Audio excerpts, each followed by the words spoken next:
हाय दोस्तों, नमस्कार। आप सबके समक्ष फिर से नए टॉपिक के साथ मैं क्लास मास्टर ऐप पे आया हूँ। और यहाँ पर हम बात कर रहे हैं कि शब्द भेद में मैंने चर्चा किया था और उसका एक प्रकार है कि रूपांतर है। प्रयोग के आधार पर शब्द दो प्रकार के होते हैं, विकारी और अविकारी। तो विकारी शब्द के अंतर्गत सबसे पहले हम पढ़ेंगे संज्ञा। विकारी क्या होता है? विकारी का मतलब होता है कि ऐसे शब्द जो लिंग, वचन, कारक व पुरुष के अनुसार बदल जाते हैं। ठीक है ना, जिनमें लिंग, वचन और कारक और पुरुष के अनुसार परिवर्तन हो जाता है, ऐसे शब्दों को विकारी शब्द कहा जाता है।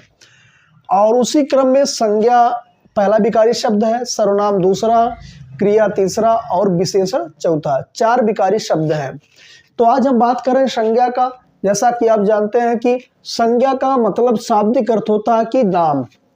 संज्ञा अगर हम माने, संज्ञा इक्वल टू नाम, यानी कि संज्ञा का मतलब होता नाम, चाहे वो किसी व्यक्ति का नाम हो, चाहे किसी वस्तु का नाम हो, चाहे किसी स्थान का नाम हो, कुछ भी, किसी का भी नाम हो, उसे हम संज्ञा कहते हैं। ठीक है ना। और इसकी प्रचलित परिभाषा आप जान ही रहे हैं कि किसी व्यक्ति, वस्तु या स्थान के नाम को हम संज्ञा कहते हैं। ठीक है ना। संज्ञा को देखिए, इसको डिवाइड किया गया, इसका वर्गीकरण किया गया है। ये हिंदी में दो तरीके से इसका वर्गीकरण किया गया है। ठीक है ना। एक धर्म के आधार पर और दूसरा वस्तु के आधार पर। धर्म के आधार पर केवल भाववाचक संज्ञा आती है इसके अंतर्गत, ठीक, और वस्तु के आधार पर बाकी चार संज्ञाएं आ जाती हैं। तो इस प्रकार सब मिलाकर के हिंदी में अगर पूछे तो संज्ञा के कितने प्रकार हैं, तो वो प्रचलित है कि संज्ञा के 5 प्रकार होते हैं। ठीक है ना। संज्ञा के 5 प्रकार। उस 5 प्रकार में कौन कौन उसका, ये थोड़ा थोड़ा सा हम जान लेते हैं। और आपको इसमें ज़्यादा से ज़्यादा एग्जाम्पल याद करने की जरूरत होती है। ठीक है। तो बात करेंगे सबसे पहले भाववाचक संज्ञा की। इसको ध्यान दीजिएगा, ये धर्म के आधार पर हम चर्चा कर दे रहे हैं।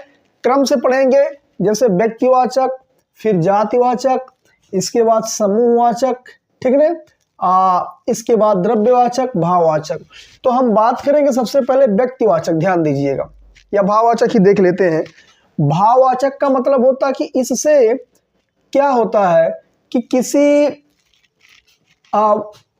भाव का बोध होता है, किसी व्यक्ति या वस्तु के भाव का, मतलब उसमें भाव का बोध होता है। इसको ध्यान दीजिएगा।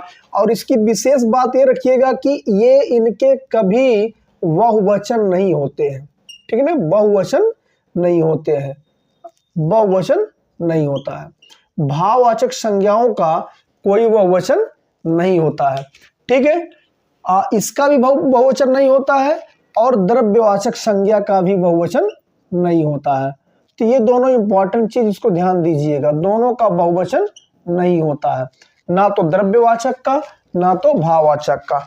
अब इसमें जैसे देखिएगा, उदाहरण में हम देख लेते हैं। बुढ़ापा हो गया, मिठास, लड़कपन, निजत्व, अपनापन, सजावट, ममत्व, गर्मी, सर्दी, मित्रता, दासत्व। ठीक है ना। तो ये सारी चीजें, प्रसन्नता, मतलब जो हमारे इमोशंस होते, भाव होते हैं, उसी को हम भाववाचक संज्ञा बोलते हैं। ठीक है ना। दूसरे नंबर पे आते हैं फिर हम व्यक्तिवाचक संज्ञा। अब व्यक्तिवाचक संज्ञा क्या होता है कि मतलब ये ऐसी संज्ञा होती है जो किसी एक व्यक्ति, यानी किसी व्यक्ति का बोध कराए, किसी एक व्यक्ति का बोध कराए, किसी विशेष व्यक्ति के बारे में बोध कराए। ठीक है ना। जैसे इसमें हम देख लेते हैं व्यक्तियों का नाम। अब इसमें चाहे राम, श्याम, मोहन, गणेश, चंद्रभान, कुछ भी आप लिख सकते हैं, कोई भी नाम हो। दिशाओं के नाम, इसमें पूरब, पश्चिम, उत्तर, दक्षिण, ये सारी चीजें। नदियों के नाम आ जाते हैं, स्थान के नाम आ जाते हैं, पुस्तकों के नाम आ जाते हैं। ठीक है। तो इस तरीके से कोई भी नाम होता है उसको व्यक्तिवाचक संज्ञा कहा जाता है। ठीक है। इस पे हम आगे चर्चा करेंगे कि कभी कभी व्यक्तिवाचक संज्ञा या जातिवाचक के रूप में कैसे प्रयोग होता है, या जातिवाचक संज्ञा कैसे व्यक्तिवाचक के रूप में प्रयोग होता है, इस पे हम बात करेंगे। लेकिन यहाँ हम केवल इसका वर्गीकरण ही पढ़ रहे हैं। ठीक है। इसके बाद आ जाते हैं जाति। इससे क्या होता है, किसी पूरे जाति का बोध होता है, किसी, चाहे वो व्यक्ति, वस्तु या किसी भी जाति का बोध होता है। ठीक है ना। तो इस जाति में, इसमें कुछ इंपॉर्टेंट चीजें ध्यान दीजिएगा, जैसे पशु पक्षियों के नाम, इसमें कुछ भी आ सकता है, जैसे घोड़ा, तोता, मोर, कोई भी पशु पक्षी उनके नाम आ जाते हैं। वस्तुओं के नाम आ जाते हैं, जैसे मकान हो गया, कुर्सी हो गया, मेज हो गया, या स्कूल हो गया, कॉलेज हो गया, ठीक है। तो ये सारी चीजें आ जाती है वस्तुओं के नाम में। इसके अलावा प्राकृतिक तत्व जो होते हैं, जैसे आपका आंधी आता है, तूफान आ जाता है, चक्रवात आ जाता है, ठीक है, ये सारे जो होते हैं ये जातिवाचक में आते हैं। इसके अलावा संबंधी, पद, व्यवसाय या जो कार्य होते हैं उनके नाम, तो इसमें मंत्री का नाम हो गया, डॉक्टर का नाम हो गया, या कोई अध्यापक का नाम हो गया, ठीक है ना, कोई भी, जैसे कोई कर्मचारी या अधिकारी, कोई पद, प्रधानमंत्री, ये सारे जातिवाचक होते हैं, ठीक है। तो इसको जैसे अंग्रेजी में आप जानते हैं, इसको कॉमन बोला जाता है, ठीक। तो इसको हम ऐसे याद कर सकते हैं, पशु पक्षियों के नाम, वस्तुओं के नाम, प्राकृतिक तत्वों के नाम, संबंधी, पदों, व्यवसायों के नाम आ सकते हैं, कोई भी व्यवसाय हो, तो ये जातिवाचक संज्ञा होते हैं।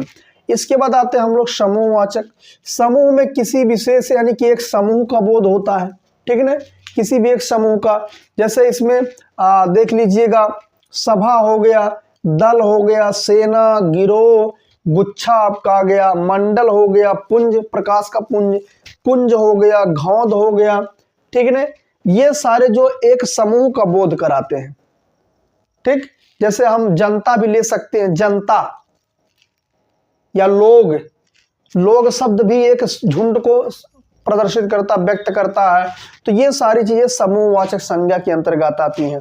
इसके बाद द्रव्यवाचक, इसमें देखिए ऐसी वस्तुओं का बोध होता है जो जिसकी माप तौल किया जा सके, ठीक है ना, मतलब जिनकी माप तौल हो सके, ऐसी वस्तुओं का बोध करने वाले संज्ञा को हम द्रव्यवाचक संज्ञा कहते हैं। इसके अंतर्गत लोहा, सोना, चांदी, तेल, चावल, जितने भी वस्तुएं, जो भी पदार्थ, मतलब जो द्रव्य हों, जो द्रव्य जिनका माप तौल किया जा सके, ठीक है। तो इस तरीके से ये संज्ञा का एक संक्षिप्त और संक्षेप में वर्गीकरण था, जिसको मैंने आपको बताया, ठीक। हाँ, कुछ एग्जाम्पल्स के थ्रू इस पे हम समझने का प्रयास करेंगे, ठीक है। लेकिन देखता हूं कि मैं ये आपको अभी नेक्स्ट वीडियो में ये चर्चा करूंगा, बात करूंगा इस पे कि मतलब किस तरीके से व्यक्तिवाचक संज्ञा जातिवाचक संज्ञा का प्रयोग होता है या जातिवाचक का व्यक्तिवाचक के रूप में प्रयोग होता है। हम इन्हीं दोनों का विशेष तुलनात्मक रूप से अध्ययन करेंगे और समझेंगे कि मतलब कहाँ पर कोई व्यक्तिवाचक जातिवाचक का प्रयोग कर रहा है और जातिवाचक व्यक्तिवाचक का प्रयोग हो रहा है, ठीक है। तो इसको हम देखते हैं, लेकिन इसके जितने एग्जाम्पल, इसको आप नोट कर सकते हैं, याद कर सकते हैं। दो बातें याद रखिएगा, भाववाचक और द्रव्यवाचक का बहुवचन नहीं होता है, बाकी सबका बहुवचन बन जाता है, ठीक। हाँ, तो आपने स्क्रीनशॉट ले लिया होगा। तो आइए फिर इसमें बात कर लेते हैं कुछ कि जैसे इन संज्ञाओं का प्रयोग कैसे कैसे होता है। कुछ संज्ञा का प्रयोग हम यही बता दे रहे हैं, ठीक है ना। इसको समझिएगा, संज्ञा का प्रयोग, और इसमें दो तीन चीज हमको समझना, ज्यादा नहीं समझना है। जैसे कभी कभी क्या होता है कि ये जो हम मतलब जातिवाचक संज्ञा होता है, ठीक है ना, ये व्यक्तिवाचक संज्ञाओं का प्रयोग कभी कभी जातिवाचक में हो जाता है। ध्यान दीजिएगा, मतलब व्यक्तिवाचक का जातिवाचक में, जातिवाचक का व्यक्तिवाचक में होने लगता है, ठीक है ना।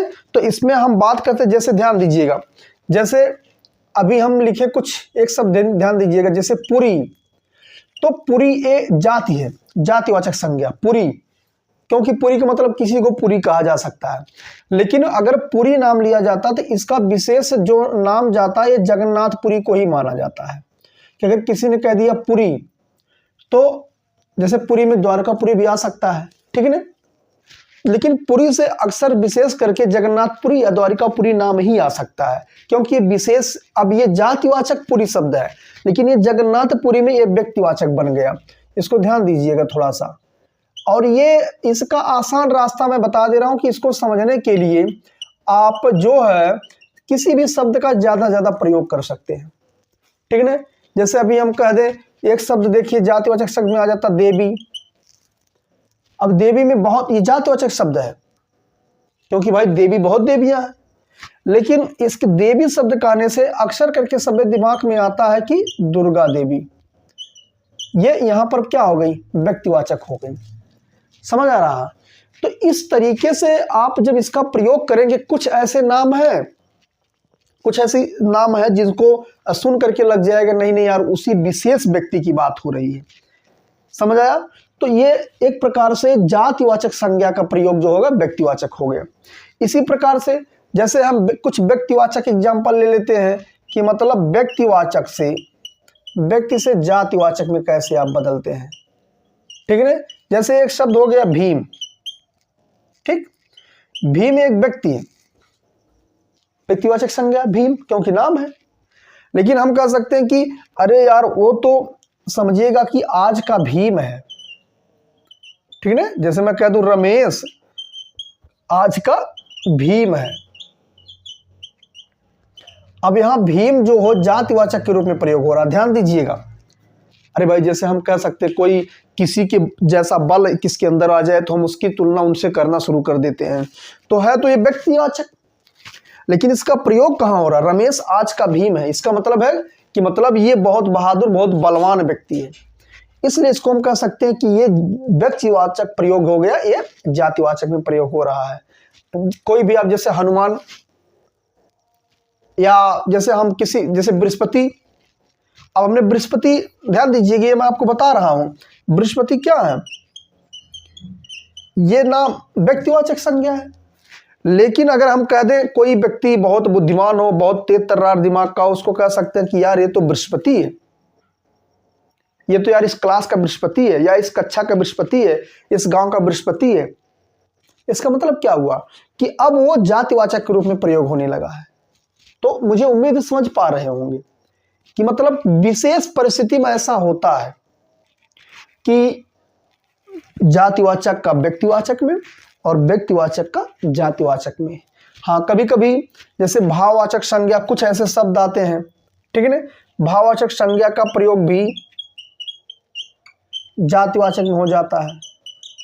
जैसे एक एग्जाम्पल दिया गया है, ठीक है ना, ये कोई भाववाचक सपोज दैट मान लीजिए प्रसन्नता, खुशियां, या पहनावा शब्द एक है, पहनावा, पहनावा एक भाववाचक संज्ञा है, लेकिन उसको हम कभी कभी जातिवाचक में भी प्रयोग कर सकते हैं कि ये सब अरे बहुत अच्छे पहरावे इनके हैं, बहुत अच्छे पहनावे इनके हैं। ठीक है ना, तो पहनावे हो गया। अब पहनावे के अंतर्गत वो सारे कपड़े लत्ते जितने भी वो पहने वो सारी चीजें आ जाएंगी, मतलब संपूर्ण चीजों का प्रदर्शन होने लगता है वहां पर। तो इस तरीके से कुछ ऐसे शब्द होते हैं जैसे भाववाचक उनका जातिवाचक में प्रयोग हो जाता है।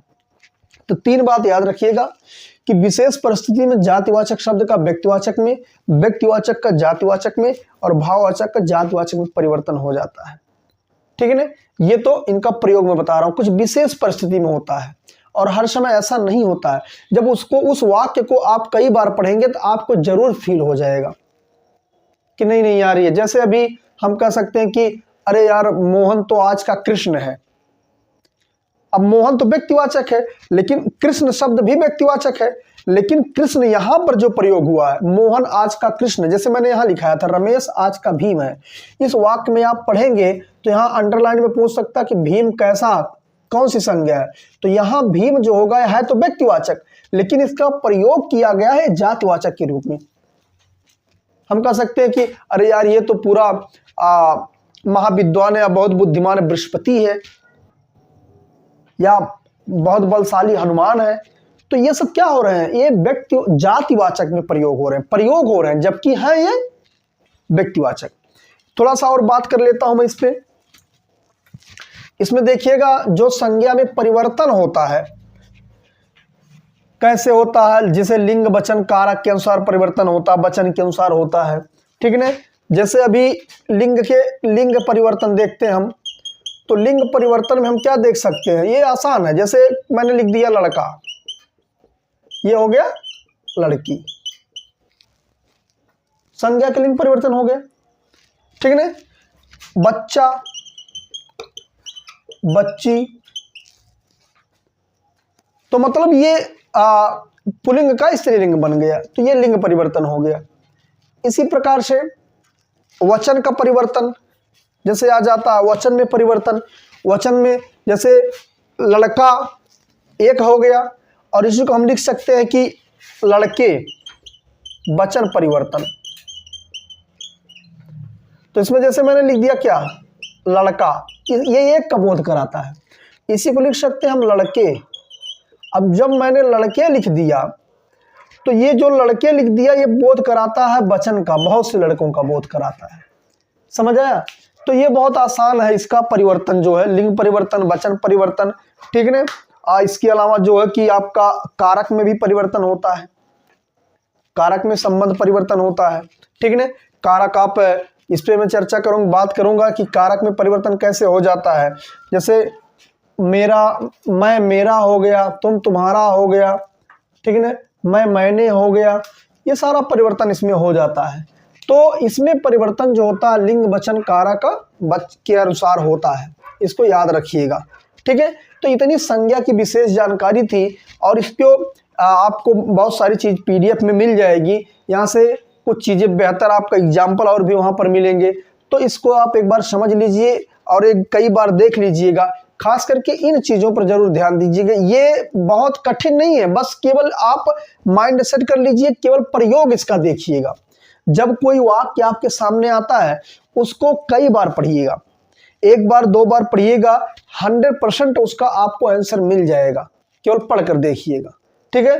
तो थैंक यू, फिर से मिलेंगे हम नेक्स्ट टॉपिक के साथ। आज के लिए इतना सा ही, धन्यवाद।